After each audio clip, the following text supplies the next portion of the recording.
Assalamualaikum warahmatullahi wabarakatuh.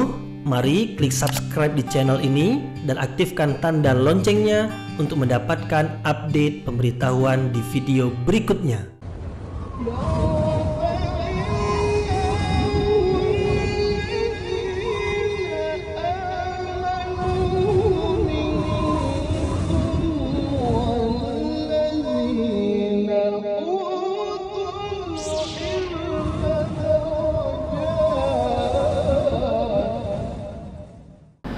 A'udzu billahi minasyaitonir rajim. Bismillahirrahmanirrahim. Assalamualaikum warahmatullahi wabarakatuh. Alhamdulillahirabbil alamin wa bihi nasta'inu ala umurid dunya waddin nasta'inuhu wa nastaghfiruh wa na'udzu billahi min shururi anfusina wa min sayyiati a'malina. فمن يهده الله فلا مضل له ومن يضلل فلا هادي له أشهد أن لا إله إلا الله وحده لا شريك له وأشهد أن محمدا عبده ورسوله لا نبي بعده أما بعد. Puji syukur kehadirat Allah Subhanahu wa taala yang masih melimpahkan rahmat dan nikmatnya.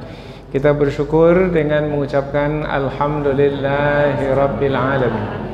Kemudian tidak lupa pula bersalawat kepada Rasulullah dengan mengucapkan Allahumma salli ala Sayyidina Muhammad wa ala ali Sayyidina Muhammad, dan bersalam kepada Rasulullah dengan ucapan Assalamu alayka ya Rasulullah.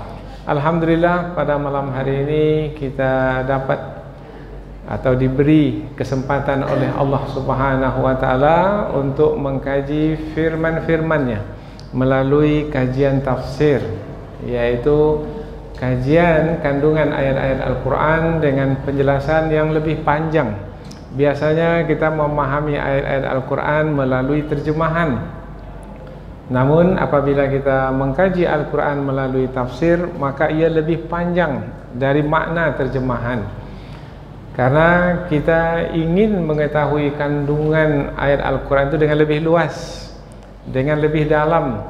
Kapan baru kita bisa mengetahui kandungan ayat Al-Quran dengan lebih dalam dan lebih luas? Apabila kita mendapatkan penjelasan yang panjang, yang banyak. Dan para ulama kita di setiap zaman ada yang menafsirkan Al-Quran, dan tafsir Al-Quran ada terus sepanjang zaman.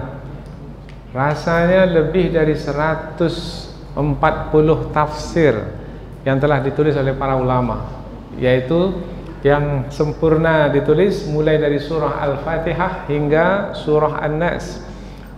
Dan setiap zaman ada para ulama kita yang menafsirkan Al-Quran dalam berbagai bahasa di dunia, bahasa Arab, bahasa Inggris, bahasa Melayu.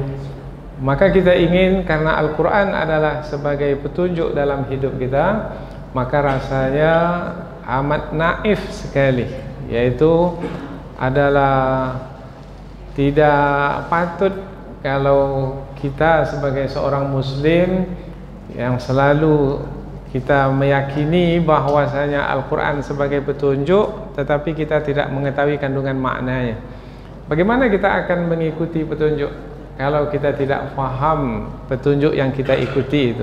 Sama seperti petunjuk yang di tepi jalan itu, kita tak faham apa makna petunjuk di tepi jalan, bagaimana kita akan mengikutinya? Nah, ini apa ini? Panah ke kanan, dia tak tahu. Rupanya panah ke kanan tu belok kanan. Nah, dia tak tahu, bagaimana dia akan mengikuti panah itu? Kemudian ini nampak seperti ular, ini apa ini? Oh, rupanya jalan berbelok-belok. Nah, kan ada petunjuk di tepi jalan kan? Kemudian ada tulisan 20 km. Apa ini 20 km ini? 20 km. Oh, rupanya kecepatan di tempat itu tidak boleh lebih dari 20 km per jam. Nah, ketika kita mengetahui petunjuk, kita memahami, maka mudahlah bagi kita untuk mengikutinya, supaya kita mendapatkan manfaatnya. Karena petunjuk baru mendatangkan manfaat kalau petunjuk itu diikuti.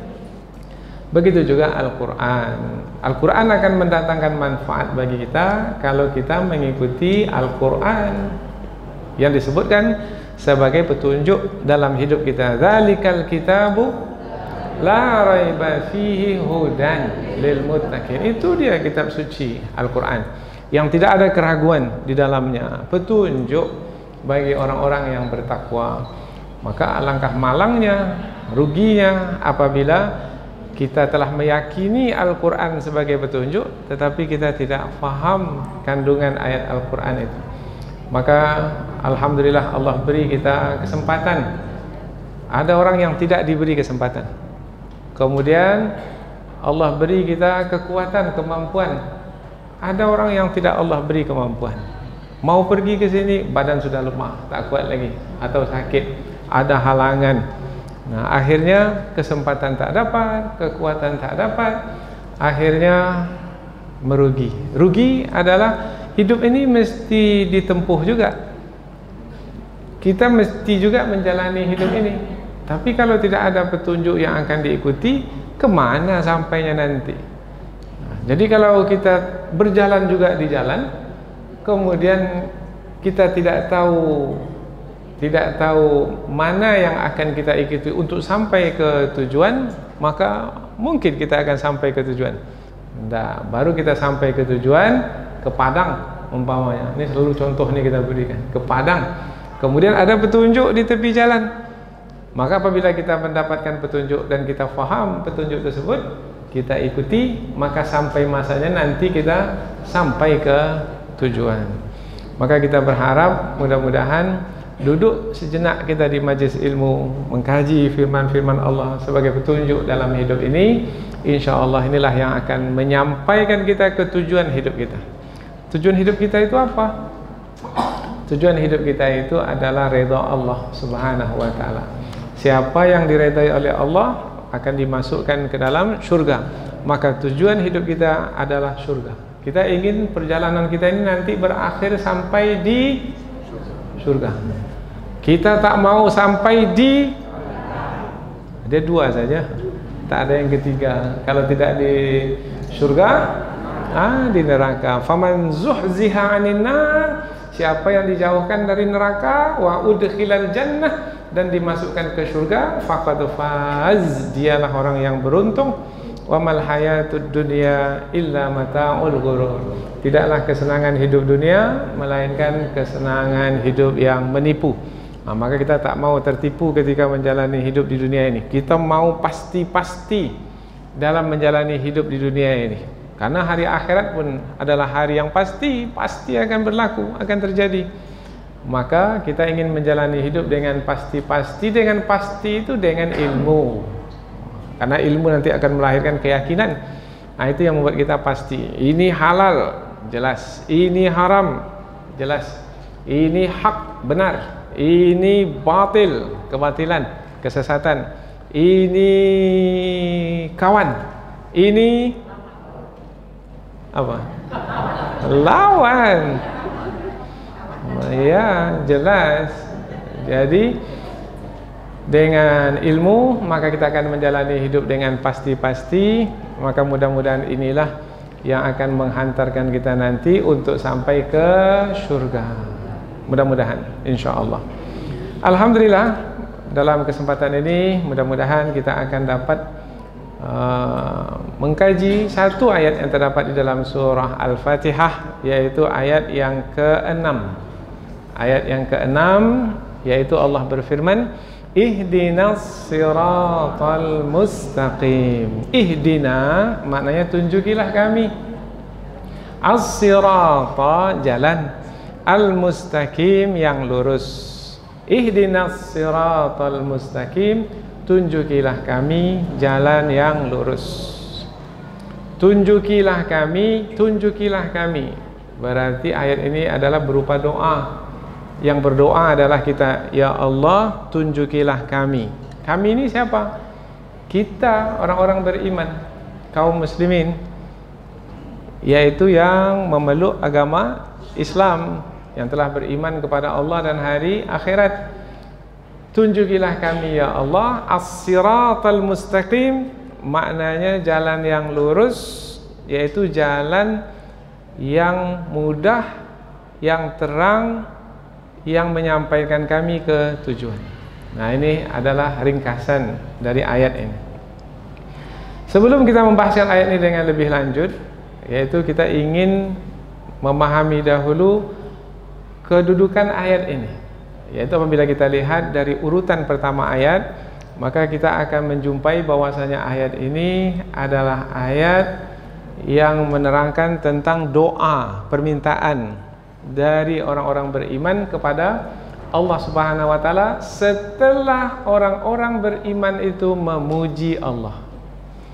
Di ayat yang pertama kita memuji Allah, Bismillahirrahmanirrahim, dengan menyebut nama Allah yang Maha Pengasih lagi Maha Penyayang.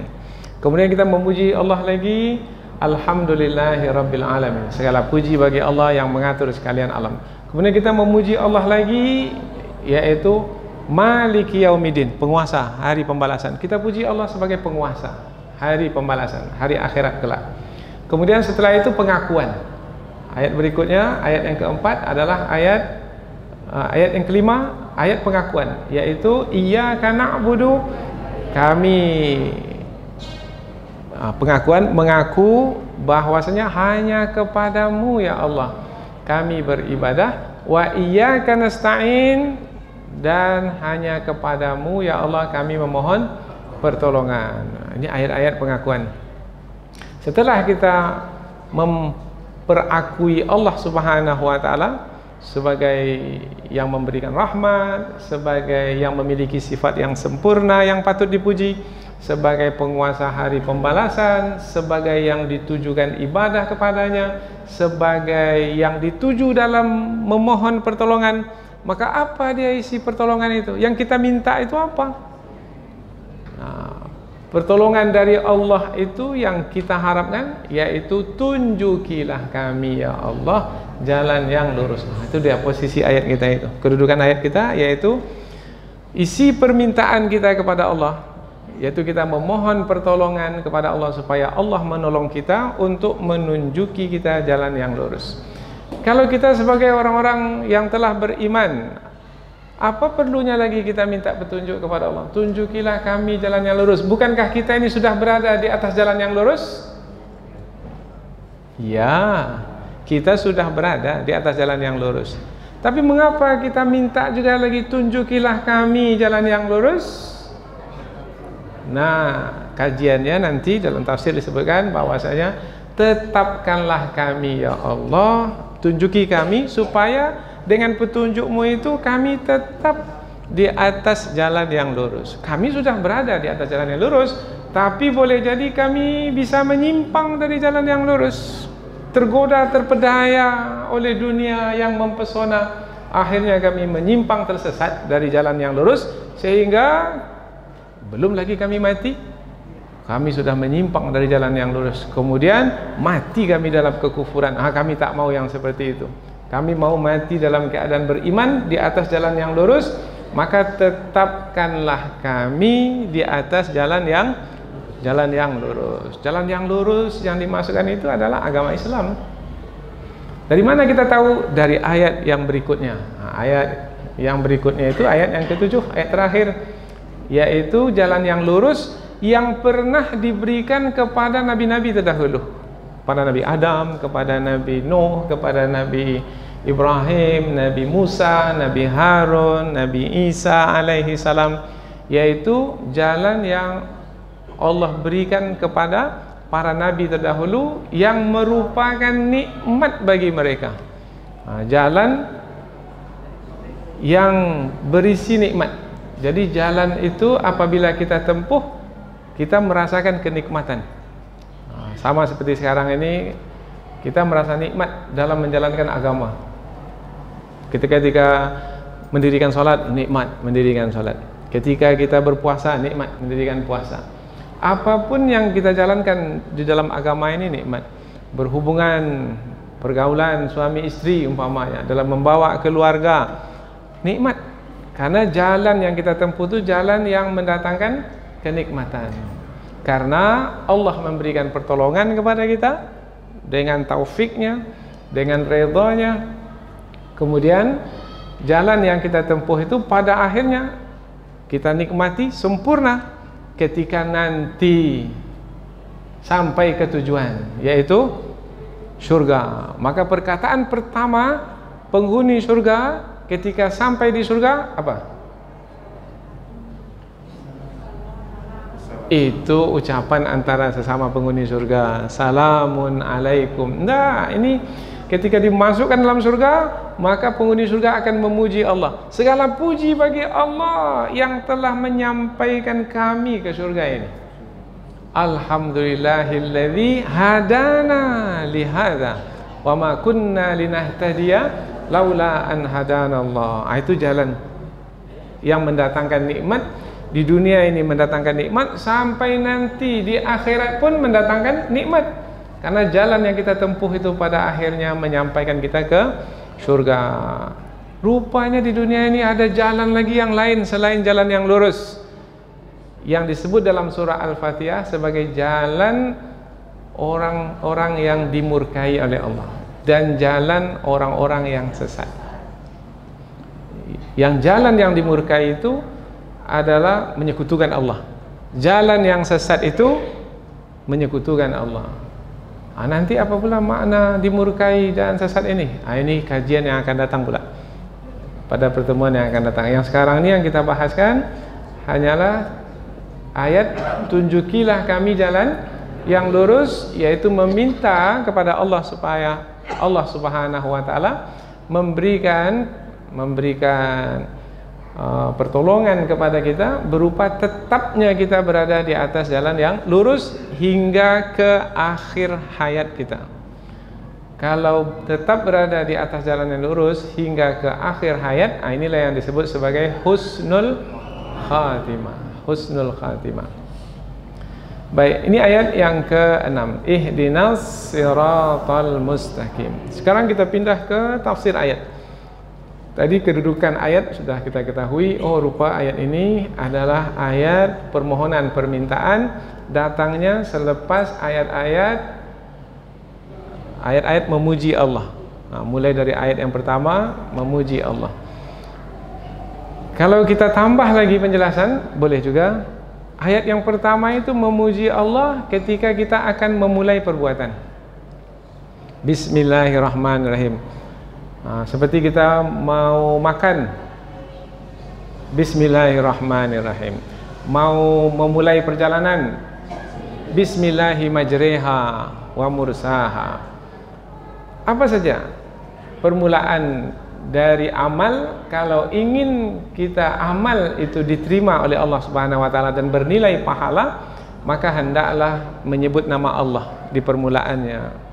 Imam As-Suyuti menyebutkan hadis Rasulullah sallallahu alaihi wasallam, kullu amalin dzibalin la yubda'u bi bismillahirrahmanirrahim fahuwa aqta. Amalan yang tidak dimulai dengan bismillahirrahmanirrahim terputus. Maksud terputus itu habis begitu aja, tak sampai kepada Allah, tidak ada nilai pahalanya. Berarti nanti akan dapat balasan kebaikan di hari akhirat, hari pembalasan. Tidak. Apa sebab? Sebab amalan itu terputus karena tidak dimulai dengan bismillah. Maka kalau makan tak mulai dengan bismillah, kenyang dapat juga kenyang, dapat, tapi tak ada pahalanya. Bahkan yang lebih buruk lagi adalah syaitan makan bersama dengannya. Nah, dia kenyang, syaitan pun juga kenyang. Akhirnya syaitan suka mendiami rumahnya karena dapat makan terus. Karena si penghuni rumah tidak memulai dengan bismillah. Itu ilmu memulai amal. Bismillahirrahmanirrahim. Itu ayat pertama dari Al-Quran, dari surah Al-Fatihah. Ayat yang kedua yaitu bagaimana mengakhiri amal. Kalau memulai amal dengan bismillahirrahmanirrahim, mengakhiri amal dengan alhamdulillah, dah ada kenyang perut. Sendawa alhamdulillahirabbil alamin, memuji Allah. Jadi dua ayat pertama dari surah Al-Fatihah dari Al-Quran itu adalah dua ilmu memulai amal dan ilmu mengakhiri amal. Itu hebatnya ayat Al-Quran ini. Diberikan kepada kita ilmu Yang ilmu itu bukan ilmu teori, bukan. Ilmu amali, praktis, yaitu berkaitan dengan perbuatan yang kita lakukan. Tadi kita memulai pengajian ini, Bismillahirrahmanirrahim. Nanti selesai pengajian ini, Alhamdulillahirrabbilalamin. Sampai di tujuan dengan selamat. Berarti kita sudah mengamalkan dua ilmu pertama dari Al-Quran, dari awal surah Al-Fatihah. Kemudian apakah yang kita lakukan ini habis begitu saja di dunia ini? Enggak.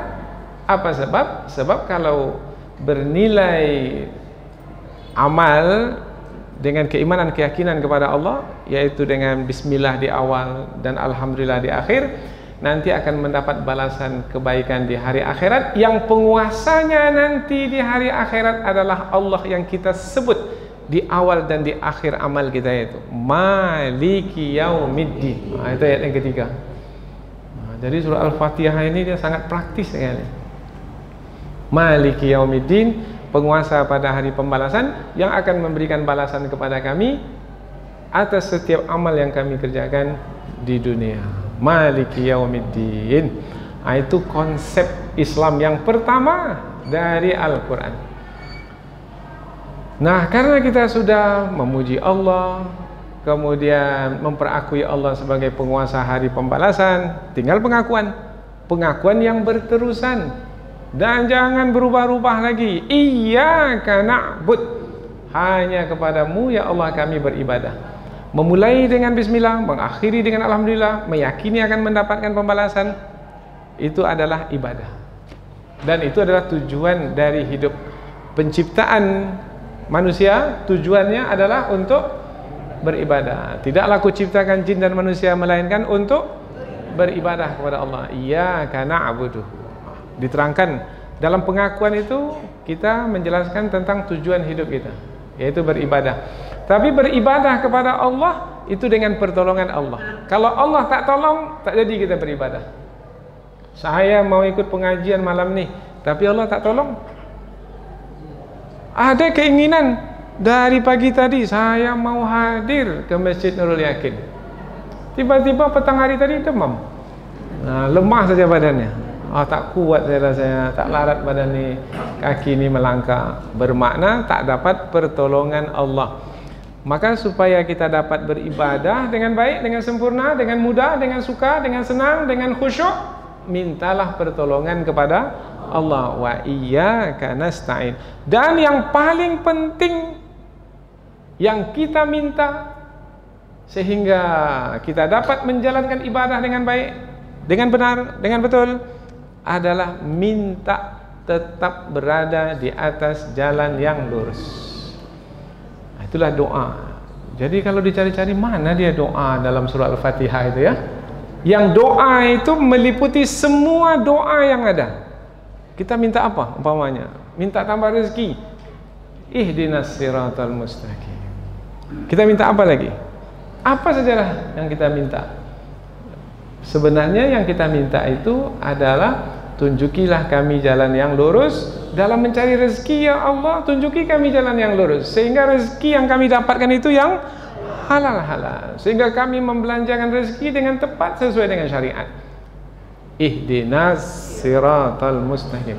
Jadi posisi ayat ihdinas siratal mustaqim, yaitu setelah kita memuji Allah, setelah kita membuat pengakuan, isinya adalah doa. Dan inilah sebenarnya yang akan memudahkan kita dalam beribadah kepada Allah. Tanpa pertolongan Allah, susah kita untuk beribadah kepadanya. Dan kita ini bergantung sepenuhnya kepada Allah, maka disitulah kedudukan doa. Jadi posisi doa itu adalah meminta kepada Allah, karena kita bergantung kepada Allah. Ada mendengar pengajian ini sekarang? Ada? Siapa yang tak dengar? Yang tertutup matanya tak dengar lah itu. Nah, sekarang ini terbuka matanya. Ada mendengar? Ada. Faham? Tunggu dulu siapa? Nah, yang Allah berikan kefahaman, faham. Ada yang ikut juga pengajian tapi tak faham. Sudah balik dia ke rumah, nanti suaminya ikut pengajian ini. Kemudian ditanya oleh istrinya tak dapat hadir. Apa yang disampaikan tadi bang? Abang dengar? Dengar. Dari awal hingga akhir, dengar. Yang dekat tiang pertama saya lah tuh. kata suami. Kemudian kata istri, coba bang abang sampaikan balik apa isinya. Itulah masalah saya. Yaitu saya dengar tapi saya tak bisa untuk menyampaikan kembali. Oh, berarti Allah tidak beri pertolongan. Jadi banyak pertolongan badan kuat sampai ke masjid. Allah beri ingatan kuat, bisa ingat kembali apa yang kita dengar.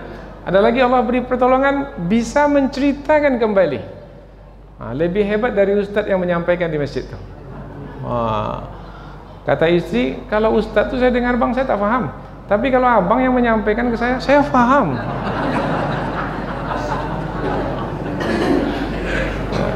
Berarti Allah telah memberikan pertolongan kepada suami itu, sehingga bisa memberikan pemahaman kepada istrinya.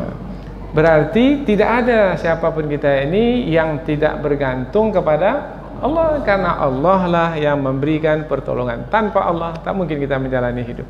Bangun saja kita, yang membangunkan Allah. Tidur kita, yang menidurkan kita adalah Allah. Bismika, kita minta tolong. Bismika Allahumma ahya wa amut. Ya Allah, dengan menyebut namamu, dengan meminta tolong kepadamu, aku tidur. Tak ada orang yang tidur dengan dirinya sendiri, itu tak ada. Saya mau tidur. Itu buka juga mata itu nanti. Apa sebab? Karena yang membuat kita tidur adalah Allah. Yang buat kita bangun, sudah ditetapkan alarm itu. Pukul 4. Dah setengah jam alarm itu bunyi, dia tak bangun-bangun. Apa sebab? Karena yang membangunkan bukan alarm, itu sebagai sebab saja. Yang membangunkan sebenarnya adalah Allah Subhanahu wa ta'ala. Oh, berarti kita perlu memohon pertolongan. Memohon pertolongan kepada Allah melalui apa? Melalui doa. Inilah dia posisi ayat ihdinas siratal mustaqim. Tunjukilah kami ya Allah jalan yang lurus, karena kami bergantung sepenuhnya kepadamu. Kalau tidak, tak bisa kami beribadah. Sementara tujuan hidup kami adalah untuk beribadah kepadamu. Dan kami tidak mau menjalani hidup di dunia ini habis begitu saja. Karena kami percaya di sana ada hari akhirat, hari pembalasan. Maka kalau kami tak beribadah, apa yang akan kami terima nanti di hari pembalasan? Disinilah posisi ihdinas siratal mustaqim. Baik, lanjutnya kita akan sampai ke kata dari ayat yang ada di dalam ayat yang ke-6 di surah Al-Fatihah ini. Karena tak begitu panjang ayat ini, maka kita akan membahaskan kata-kata yang ada dalam ayat ini. Pertama, kata ihdina. Ihdi itu dari kata hidayah. Ihdina, kalau hidayah itu petunjuk, ihdina itu, ihdi itu kata kerja bentuk perintah. Tapi karena ini doa, maknanya memohon. Ihdi maknanya tunjukilah. Ihdina kami. Tunjukilah kami. Sebelumnya sudah ada kata kami. Hanya kepadamu ya Allah kami beribadah, dan hanya kepadamu ya Allah kami memohon pertolongan. Kami yang dimasukkan di sini adalah kita, menyebut diri kita, dan orang-orang beriman yang bersama dengan kita. Inilah dia makna yang sangat penting yang mesti kita fahami, bahwasanya kaum muslimin, orang-orang beriman itu tidak hanya memikirkan dirinya sendiri. Ketika meminta kepada Allah, ketika berdoa kepada Allah, dia bawa sekali orang-orang beriman yang lainnya. Bukan tunjukilah aku, enggak. Tunjukilah kami. Karena kaum muslimin itu memikirkan dirinya, berdoa kepada Allah untuk dirinya dan juga untuk saudara-saudaranya yang lain. Maka kaum muslimin itu satu kesatuan. Tak ada kaum muslimin yang egois. Kalau ada yang egois, ego, hanya memikirkan dirinya sendiri, maka dia sebenarnya bukan dari kalangan kaum muslimin. Kaum muslimin itu adalah yang berjamaah bersama dengan yang lainnya, bergerak dalam hidup ini, memohon pertolongan Allah bersama-sama, kemudian mendapatkan pertolongan Allah dan menikmatinya bersama-sama. Ihdina, tunjukilah kami. Tunjukilah. Kita ini kan sudah beriman, kemudian kita minta ditunjuki lagi. Apakah kita ini belum dapat petunjuk? Tidak, kita sudah dapat petunjuk. Kemudian kita minta lagi, minta supaya dikokohkan dalam mengikuti petunjuk itu. Apa sebab?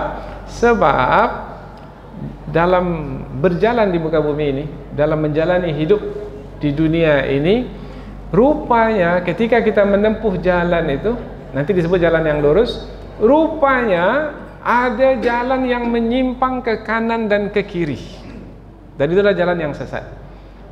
Dari mana kita tahu? Dari hadis Rasulullah SAW, riwayat Imam Ahmad. Rasulullah bersabda, khatta lana Rasulullah SAW khattan. Khattan maknanya Rasulullah membuat garis di atas tanah, garis yang lurus. Summa qala, kemudian Rasulullah bersabda, hadza sabilullah, ini dia jalan Allah.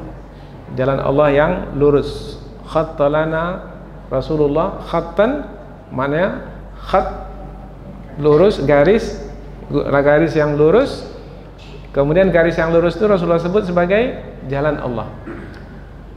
Thumma khatta khututan an yaminihi wa an shimalihi, yaitu Rasulullah membuat pula garis-garis di kanan, menyimpang ke kanan, menyimpang ke kiri, menyimpang ke kanan, menyimpang ke kiri. Kemudian Rasulullah bersabda, hadhihi subulun, ini dia jalan-jalan. Sambungan dalam hadis yang lain adalah mutafarriqah. Mutafarriqah maknanya jalan yang banyak-banyak menyimpang, yang disebutkan ala kulli sabilin minha syaitan. Di setiap jalan yang menyimpang itu ada syaitan berdiri di situ. Yad'u ilai, mari tempuh jalan ini, kata syaitan. Bapak tinggal di mana? Di Panam. Mau pergi ke Masjid Nurul Yakin. Nah, maka tempuh jalan yang lurus, nanti sampai ke Nurul Yakin. Tapi sampai di Jalan Nangka itu ada syaitan, sinilah bagus, ngopi dulu sini. Nampak orang ramai, ada bandrek panas, ini dingin sejuk, ngopilah dulu. Nah, atau dapat telepon dari kawan, mari kita dulu senang-senang. Masa setiap malam pengajian, malam ini kita santailah, kata kawan. Syaitan di jalan yang menyimpang itu memanggil, summa yad'u ilai, akhirnya tak sampai ke tujuan. Badan sehat, bekal dah cukup untuk pergi haji, masih muda. Nah, ada peluang untuk mendaftar pergi haji. Tapi ada yang membisikkan, itu uang itu perlu sekarang, kita jadikan modal banyak itu. Kalau kita putarkan sekian bisa dapat sebulan. Pergi haji ini tunggulah nanti, kan masih muda lagi. Orang tua kita dulu 60-70 baru pergi haji. Ini kan masih muda, tunggulah dulu. Itu siapa yang membisikkan itu? Itu jalan yang menyimpang. Apa dia yakin bahwa sampai ke tahun depan masih hidup? Sementara dia sudah punya kemampuan. Ada lagi tuh bisikan syaitan, kalau nanti dah pergi haji, maka nanti orang panggil kita haji, sudah sanggup tak dengan gelar haji itu? Ada bisikan macam itu. Oh iya juga ya, nanti kalau saya dah pergi haji, pakai songkok haji, songkok putih, kemudian saya ngopi di Jalan Hang Tua. Ndak lah, kalau begitu nanti aja lah. Akhirnya dia ikuti bisikan syaitan. Kita sudah berada jalan lurus, sudah. Tapi mungkin kita akan menyimpang, mungkin. Bagaimana supaya tidak menyimpang? Minta pertolongan Allah supaya tetap di atas jalan yang lurus. Itu dia. Apa doanya? Ihdinas sirat. Maka tunjukilah kami di sini, maknanya tetapkanlah kami ya Allah di atas jalan yang lurus. Kami sudah berada di atas jalan yang lurus, tapi bantu kami, tolong kami untuk tetap berada di atas jalan yang lurus. Maka dalam tafsir kita akan jumpai kata sabitna, tetapkan kami, kokohkan kami. Arsyidna, yaitu tunjukilah kami, bantu kami, bimbing kami sehingga kami tetap berada di atas jalan yang lurus. Ihdina, tunjukilah. Tunjukilah maknanya beri kami petunjuk Yang petunjuk itu kami akan ikuti, yang nanti akan menyampaikan kami ke tujuan. Petunjuk baru menjadi petunjuk yang bermanfaat kalau petunjuk itu diikuti. Ada petunjuk jalan ke Padang? Ada, tapi tak mau mengikutinya. Di Simpang Arengka sana ke Padang belok kiri, karena kalau ke kanan Dumai.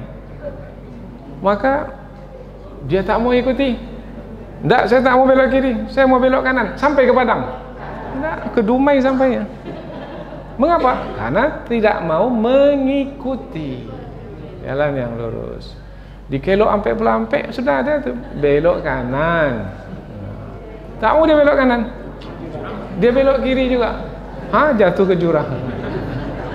Maka siapa orang yang mendapat kecelakaan, mendapat kebinasaan, menjadi sengsara, bahkan binasa, adalah orang yang tidak mau mengikuti petunjuk. Wa man a'rada an dzikri fa inna lahu ma'isyatan dhanka. Barang siapa yang berpaling dari petunjukku, maka baginya kehidupan yang sengsara. Sengsara. Setiap hari suami istri bergaduh saja tuh, berperang. Tak pernah ada gencatan senjata. Perang terus.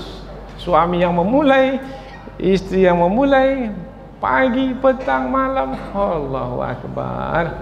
Macam mana bisa berlaku seperti itu? Karena tidak mengikuti petunjuk. Suami tak mengikuti petunjuk, istri tak mengikuti petunjuk.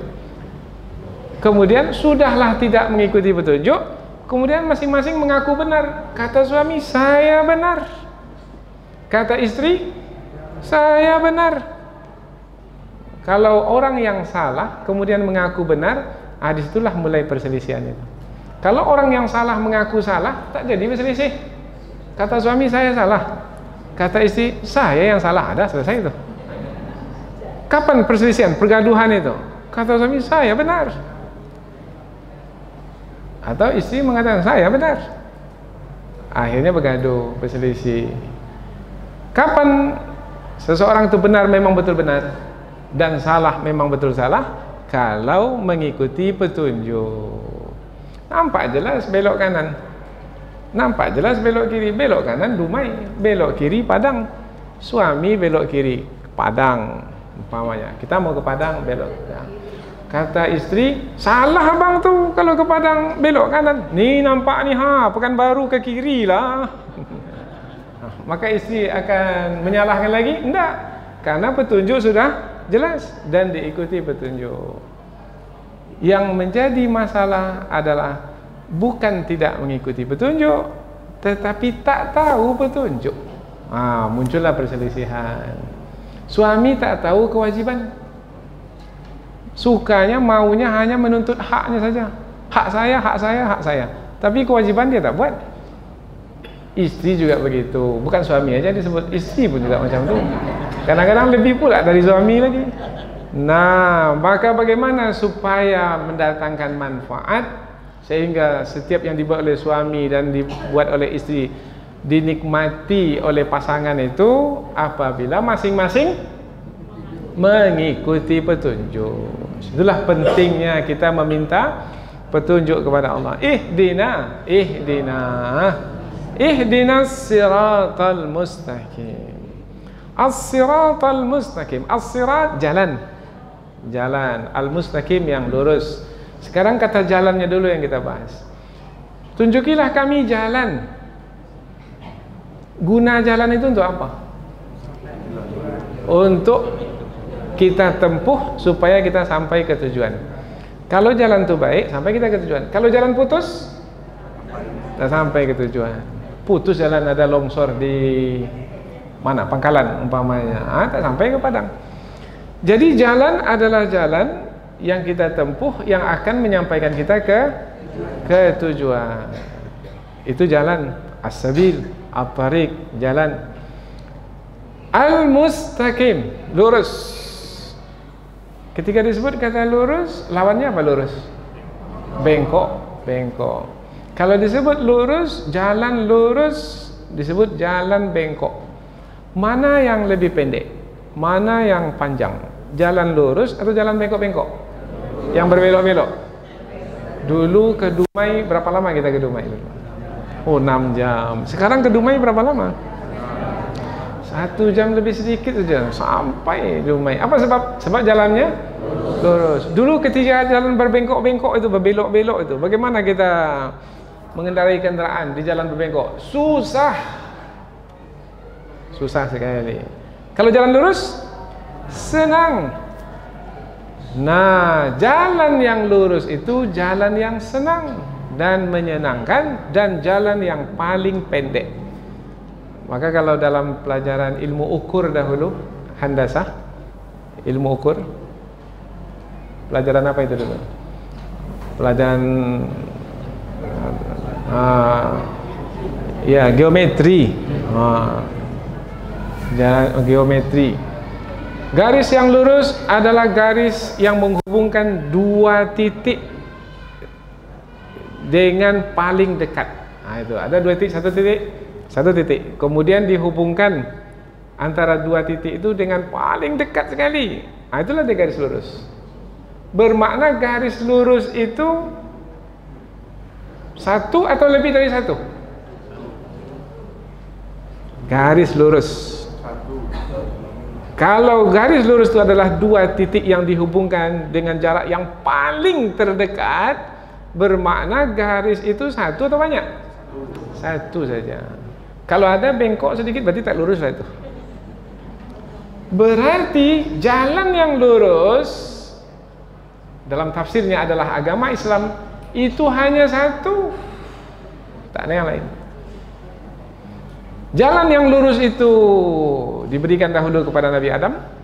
Jalan yang lurus yang mudah itu dahulu diberikan kepada Nabi Nuh, kepada Nabi Ibrahim, kepada Nabi Musa. Maka dalam Al-Quran disebutkan wahadainahuma, dan kami hadaina, hidayah, petunjuk, dan kami tunjuki mereka berdua. Siapa mereka berdua? Nabi Musa dan Nabi Harun. Wahadainahuma as-siratal mustaqim, jalan yang lurus. Jadi jalan yang lurus agama Islam itu jangan difahami agama yang dibawa oleh Nabi Muhammad saja. Tidak. Dulu kita belajar agama Islam dulu waktu di SD. Agama yang dibawa oleh Nabi Musa agama Yahudi. Agama yang dibawa oleh Nabi Isa agama Kristen. Agama yang dibawa oleh Nabi Muhammad agama, ini dari mana datangnya? Agama Islam itu agama yang dibawa oleh Nabi Muhammad, yang dibawa oleh Nabi Isa, yang dibawa oleh Nabi Musa, yang dibawa oleh Nabi Nuh. Agama Islam, agama para nabi. Agama yang lurus, agama para nabi.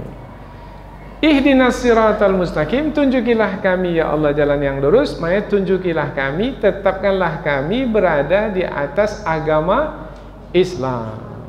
Maka ketika kita lahir itu kita sudah dalam keadaan beragama Islam sebenarnya. Setiap anak yang dilahirkan dalam keadaan fitrah. Ibu-ibu yang jawab. Ibu-ibu. Ihdinas siratal mustaqim, tunjukilah kami jalan yang lurus. Jalan yang lurus itu sebenarnya sudah kita dapatkan semenjak kita lahir. Karena setiap anak yang lahir dilahirkan dalam keadaan fitrah. Kullu mauludin yuladu alal fitrah. Sambungan hadis itu apa? Kedua orang tuanya lah yang meyahudikan dan yang menasranikan dan yang memajusikan. Fa abawahu yuhawidanihi au yunasiranihi au yumajjisanihi. Berarti jalan yang lurus itu jalan yang diberikan kepada para nabi terdahulu dan juga diberikan kepada setiap orang semenjak lahir. Apabila orang tuanya beragama Islam, dia pastikan anaknya itu tetap berada di atas agama Islam itu. Maka ya Allah, tunjukilah kami jalan yang lurus. Kami kata si ayah, kami bersama dengan istri, dengan anak-anak, tunjukilah kami jalan yang lurus yang kami warisi semenjak kami lahir. Dan tunjukilah kami jalan yang lurus, tetapkan kami di atas jalan yang lurus sampai kami tadi lahir disebut sampai mati. Maka khatib di waktu Jumat itu selalu menyebut wala tamutunna, jangan kamu mati illa wa antum muslimun, kecuali kamu mati dalam keadaan beragama Islam. Ihdinas siratal mustaqim, tunjukilah kami jalan yang lurus.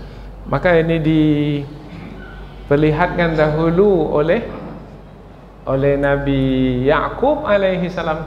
Wa idh hadara Ya'qubal maut idh qala li banihi. Ingat ketika dahulu Nabi Ya'qub ketika akan meninggal dunia mengumpulkan anak-anaknya. Anak-anak sekalian, kumpul sini, kumpul. Ini wasiat pesanku, yaitu mesti kamu jalankan kalau aku meninggal dunia. Biasanya wasiat itu adalah pesan yang akan dijalankan selepas yang berpesan itu meninggal dunia. Aku tak ada minta apa-apa, karena yang aku inginkan memastikan kamu setelah aku meninggal dunia adalah kamu berada dalam keadaan beragama Islam sampai kamu mati. Wa idh hadara Ya'qubal maut idh qala li banihi ma ta'buduna min ba'di qalu na'budu ilahaka wa ilaha abaika Ibrahim wa Ismail wa Ishaqa ilaha wahidan wa nahnu lahu, itu dia, muslimun. Beri pengakuan kepadaku wahai anak-anakku. Maka anak-anak Nabi Ya'qub mengatakan, ketika Nabi Ya'qub bertanya, apa yang kamu sembah? Siapa yang kamu sembah kalau aku meninggal dunia nanti? Maka anak-anak Nabi Ya'qub menjawab, kami akan menyembah Tuhan ayahanda, Tuhan Nabi Ismail, Tuhan Nabi Ishak, Tuhan para nabi, dan kami akan berserah diri, beragama Islam kepada Allah Subhanahu wa taala. Nahnu lahu, dan kami kepadanya, kepada Allah, muslimun, berserah diri, beragama Islam.